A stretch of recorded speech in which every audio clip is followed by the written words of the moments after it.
Hey everyone, welcome back and happy Tuesday now at this point. Holy cow. We're getting ready to get on the plane. We're technically getting ready to pack up the room and head out back to Florida. But I wanted to get a few things in here before we left. Now, we're back to talk about the fact that Rachel is finally reacting to this interview with Bethenny Frankel and what she's saying. And now what Bethenny is saying, I'm just like, this is the never ending story. We're going to get into all of it. Before we do all the YouTube things, smash that like button, show some love, and let's do the damn thing. Right? I think so. It's time for all your binge-worthy pop culture news. Welcome to Up and Adam. Okay, you guys. So we're going to start off with this because this is, again, the never-ending story. Raquel Leviss, or if according to page 6, Raquel Leviss is reacting to fan backlash over the Bethenny Frankel interview, saying, "You're not wrong." Now, she said that she can see why fans criticized her interview with Bethenny, during which now she's discussing her highly publicized affair with Tom at length. Raquel and Sandoval carried a secret romance, and we all know we know how the sausage was made in this situation. But in a recent episode of the Bravo Tea with Jared B. podcast, the namesake host called out Raquel for telling Frankel that she wouldn't have pursued Sandoval if she felt there was longevity to his relationship with Ariana Madix. This is a weird thing to admit because saying she knew this wasn't a real relationship or a relationship that had legs. So that's why she decided to participate in the affair. Great point, Jared. Jared told his listeners, pointing out that it made the former beauty pageant queen look mad crazy.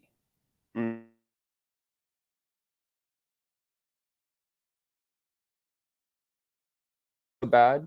You should have let him know that this situation going on between you and him, goes no further until you know officially that they have broken up. But though Raquel agreed with the sentiment, she still tried to explain her actions by casting blame on Tom Sandoval.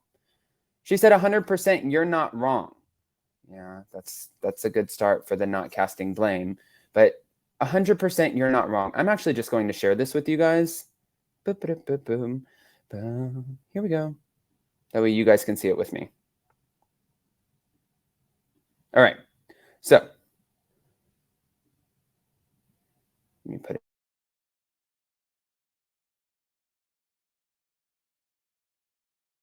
Self-respect than that and should have respected the relationship that Ariana had with Tom.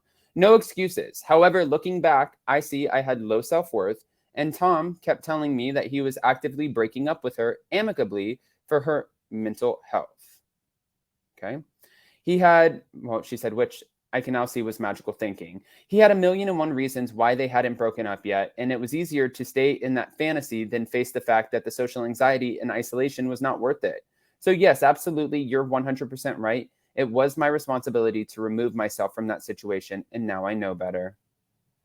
And this is Bravo Tea with Jared B. Hey, let's give a shout out over here. But guys, it still seems like, honestly, a lot of this just seems like a lot of just talking in circles at this point. But she did sign off with saying, again, it was my responsibility to remove myself from that situation. And I guess you could just leave it at that. But I feel like for her, I don't know. Let's get into what Bethenny Frankel is saying about this.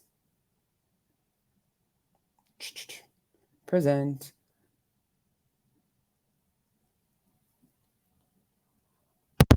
Podcasters that are, that want to comment on, but she wouldn't have been to number one. Who cares? I don't care how. I definitely don't care how. We went to number one and we will go to number one again, but it's so seething with jealousy and so focused on other people's success and so focused on other people's journey instead of your own. And it's hilarious because it's really triggered people. So I say to you, in business, if you're doing something that is legal and ethical and moral and correct and smart business and you get to number one, you fucking grab that trophy and you own it. You be excited. So yeah, we got to number one because Rachel's team reached out to me because it's something very intelligent that I said, because we orchestrated and kept a secret an interview that is exactly how I Heart Myself and Rachel and the listeners who tuned in for 1, 2, and 3 wanted it to go. So you can jump up and down and criticize it as much as you want. You can also be frustrated because you've gone to the powers that be and asked why you didn't get the interview and have vocally been very loud about the fact that you wanted the interview. And many of the people that are criticizing the podcast are people that have trashed this girl. So they trashed this girl, which I never did. And they wanted the interview. And now they're mad that I got the interview. And they keep finding all these different reasons why they're mad. The first one was that I didn't watch all of the shows, which I never wanted to watch all the shows. And she didn't want me to watch all the shows. So the people, the millions of people, the 3 million people that listen to 1, 2, and 3, they could have stopped. They're happy. She's happy. I'm happy. iHeart's happy. There's like a handful of podcasters and bloggers that aren't, and TikTokers that aren't happy. Well, go talk to a therapist, because we're all thrilled. And we did go to #1. And yes, that was called smart. So let me ask you a question. All these bloggers that say that we're clout chasers. So these bloggers and podcasters, they say #1, clout chaser, did it to be relevant. I'm curious, what is everyone else doing a podcast for? It seems to me that the people that are doing podcasts are doing it for profit, with the hopes of a profit. It also seems like they prefer to be #1 than #1 million. So it seems like it's a for-profit venture. And I'm happy to give them the name of some people on the ground, my team in Hawaii, if they want to do a for charity podcast. That would be amazing.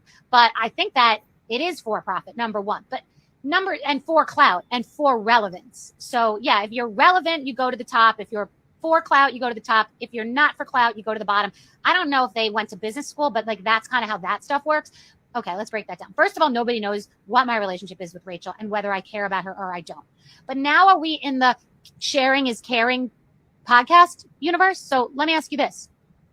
All the people that all of these podcasts trash on reality TV, like that's literally the business of these podcasts. They trash reality TV. Do they care about the people that they're trashing? Are they only having guests on that they care about? Have we called Oprah and asked her if she deeply cared about every single guest she's ever had on? Did we call the Today Show and Good Morning America and ask if they care deeply about every guest they've ever had on while they run a for-profit business? It is so obvious and so stupid and such dumb business and such dumb people who are saying that I didn't really care about Rachel. Well, if you're going to be jealous, please don't be stupid at the same time. Try to be one or the other. Jealous and stupid is a terrible combination.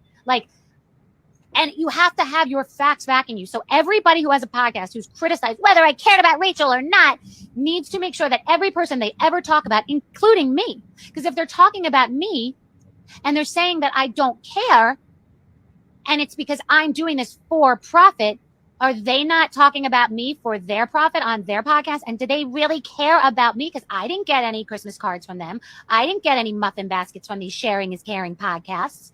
So I'm so sorry, everybody, that we went to #1 and that I had Rachel on and that it was just a terrible exploitation, because I'm going to, in the future, goo goo gaga vet every single podcast guest and make sure that I want to snuggle with them and give them a lollipop and a teddy bear because they're my friends. We have to snuggle. I want to snuggle with all my podcast guests. I'm going to call up Mark Cuban and be like, why didn't we snuggle? Do you think I care about you, Matthew McConaughey? Are you thinking about whether I care about you before I have you on? Hillary Clinton, did you and Bill talk about whether I care? I had